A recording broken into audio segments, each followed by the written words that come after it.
noma isimo simanzonzo. Thokozela indaba eshisayo noma isimo simanzonzo. Ngikubingelele mbukile lapha ekhaya uhlezi nje unethezekile. Intombazanyana ke ikhiphe wonke amaqiniso lapha ngaye ke uRamaphosa elapha ke eParliament yasho nokusho ukuthi cha ngempela ke wehlulekile lapha ke uRamaphosa ngawona ke unyaka lokhu aqala ke ukubekwa lapha ke esihlalweni ke soba upresident. Bezinga ukumbukele bengize nazo nansi ke intombazanyana ke ichaza kabanzi ke awuyibukele video ke ukusukela ekuqaleni ke ize iyophela mbukeli bese siyahlangana lapha ke ezathi comment section ukuthi wena ke ngabe ke ubona kanjani le ntombazana uma ke ihlaza lapha ke President wesizwe kanje siyabonga. And finding a 40-year-old man asking his mother for bread is more common than otherwise. This phenomenon is known as the Ramaphosa economy. Joblessness, poverty, and constantly questioning if we are truly the young adults of today. In 2018, Mr. President, you launched the Jobs Summit and promised the youth of this country 275,000 jobs per year. You failed.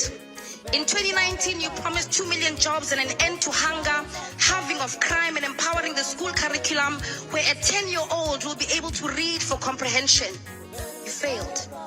In 2020, you unveiled a 100 billion rand fund to create jobs in the public sector for the youth. You failed.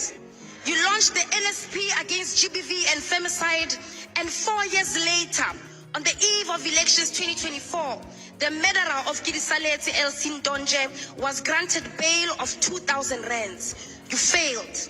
In 2021, you spoke about building new cities, and the National Youth Development Agency would fund 1,000 young entrepreneurs in 100 days.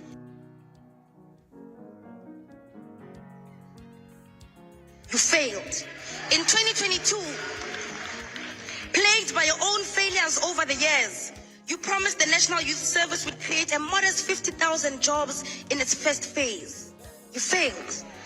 In 2023, you came here and praised yourself for the Youth Employment Service that placed 100,000 youth in peace jobs that lasted nothing more than 12 months. Once again, you failed. Yesterday, you came to this house and promised 2 million jobs to the youth of South Africa. It is thus fair and deliberate to then say that this time next year, the result will once again be not achieved and failed. When you became president in 2018, youth unemployment was sitting at 43%. And nearly 7 years into your presidency, youth unemployment currently sits at 45%.